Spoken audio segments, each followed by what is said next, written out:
What is up, YouTube people? I'm Eric here, and we are just outside Top Cut at the Chicago Regional, and I am here with the man himself, the DVC, the Ultimate Champion. I'm here with Dustin Morabito. How you doing, man? I'm good. How are you? Doing all right. It Yeah. didn't go quite in my favor, but I certainly couldn't complain about it. For sure. But the reason I brought you here is I heard you've got a very interesting deck that you played today. Yeah, I ran Red Ruthless Cell, which is, we were talking about it before the tournament, like I was talking to Phil about it, I was like, I wouldn't be surprised if I'm the only person with this combo in the tournament. I don't know if that was true, but there were very few of them for sure. Absolutely. It's a completely different call. I mean, Cell's super popular, but you see, the Namekian restores all the time, Saiyan empowered. So seeing Ruthless was both different and like really kind of refreshing. I like seeing that. So what's kind of the gear of the deck? How'd you approach it? Well, I was basically just like, I had to make the best meta call I could, because I sat down and I had some other stuff built that I wasn't sold on before Fargo, and then after the event, I looked at the list of decks that attended there and the stuff that did really well, and I'm like, all right, I need to be at least pretty good against Roshi and at least pretty good against Orange 20, and like other matchups need to be winnable. And I just rattled my brain and I was like,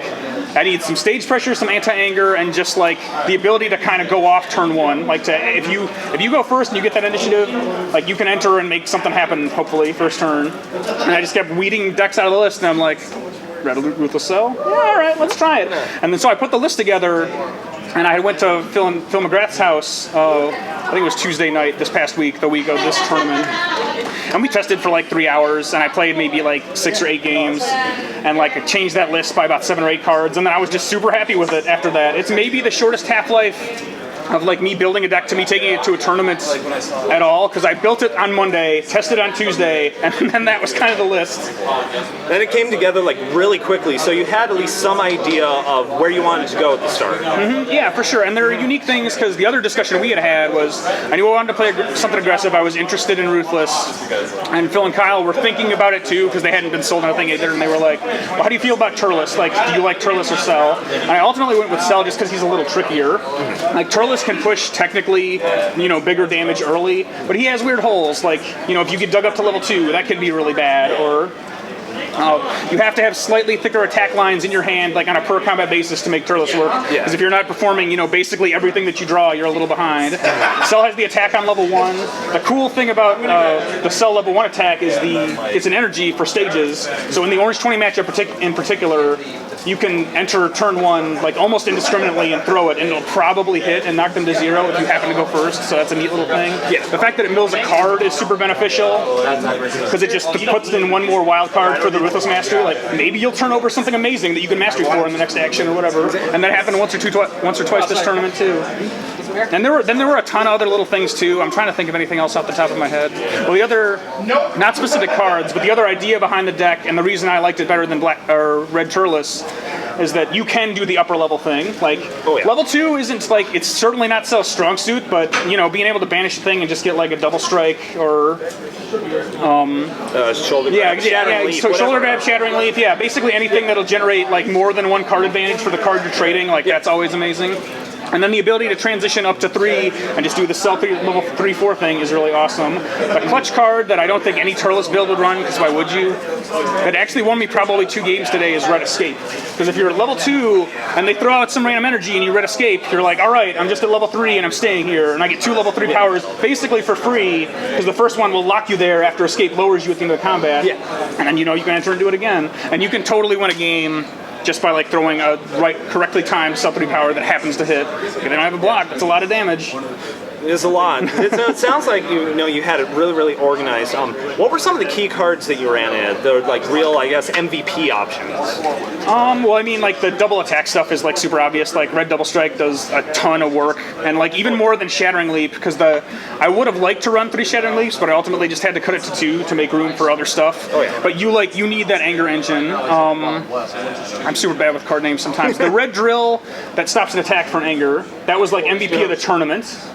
Forward stance drill, like that was 100%. And that was the other thing is, I did fight a Red Turles the last round of this tournament, and I was glad to see him running the drill package too, because it does run, it runs a line of, it runs embarrassing drill, forward stance, intimidation. Yeah, 1 intimidation drill, which is really cool. You can also every once in a while chain like 2 of those in a combat theoretically, like if you happen to have red stops and you're going up levels or whatever, or freezing beams. Like you can drop it in and level that combat or whatever. That's really neat. And then I think cover drill is it makes your physical state preventable, which is super good. Yeah. And then probably the biggest wild card that I bet people wouldn't run in Ruthless that I did run was I for certain made sure to run 2 Devastating Blows. And like, it's not styled, like it's not, you can't banish it off the top of the mastery or whatever, but that card by itself can win a knowledge matchup. Like that's kind of the deck that it's for, but it's also super good against, Orange 20, Red Roshi, Orange 20, you can banish style drills in a combat that they crit so they don't get a mastery. Roshi, you can just get rid of good stuff, like, take time out of the discard pile, do whatever. And then looping, like, you can make someone's discard pile terrible if you manage to dev blow and then mastery it in the same turn. Like, banishing 6 cards is insane, and then if you stack that on top of Cell's level 3, which I did in a knowledge game that I ultimately won today, which was really close, but the combination of dev blows to banish cards and handle anger and Cell's level 3 power to banish cards, like, that was basically won the match. I say discard hate's so big right now, and not a lot of people are running it. Yeah, and it's going to get more important, like, not less. Absolutely. So in set 6, fuck with those discard piles. Don't let people don't let people keep stuff in there. It's going to come back to bite you. Exactly. So just a couple of other things. What do you think is the worst matchup that you had for it? Bad matchups are Cell Mirrors, probably Saiyan and or Namekian, and those are very dependent on kind of what their attack line is like too. Because I did play a Saiyan Cell today, and it was running just enough stage cards, like just enough things that cost stages, like enough energy attacks and elbow drops or whatever, like, that you can go in and lock them. Like if you prep correctly and you get a decent combat hand, you can lock that game down. And then Namekian the same thing, because you can run like Cell Restored, like energy focused or physical focused or anywhere in between. So those matchups are kind of weighted by like how much your stage pressure matters against them. But yeah, those are definitely the worst matchups for the deck. Like that's the stuff that I want to see the least.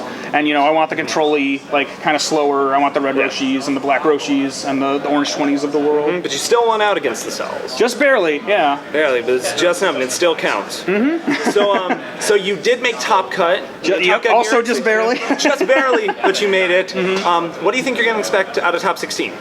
Man, I don't know. I don't actually know like the full suite of what things other people have that made it to top 16. So I'm going to take it one game at a time, and we'll see what I come up against. Exactly. I'm glad to be here. I'll take the top cut. I'll say the top cut's looking pretty good, and it's from a name, the Ultimate Champion. So right on, it's awesome. Thanks so much for joining us for a video. I really appreciate it. No problem. Thank you for having me. I will give you guys.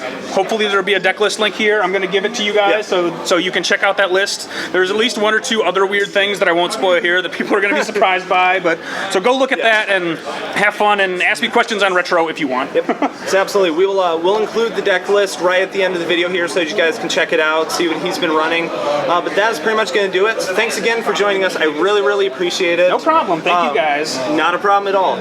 You guys know the deal at home. Like, comment, subscribe, hit the social media links and all that good stuff. So thanks again to Dustin for joining us. I'm Eric with Team Badman signing out. Thanks for watching, guys. Later. And like always, stay bad. We'll see you guys later. Later, Internet.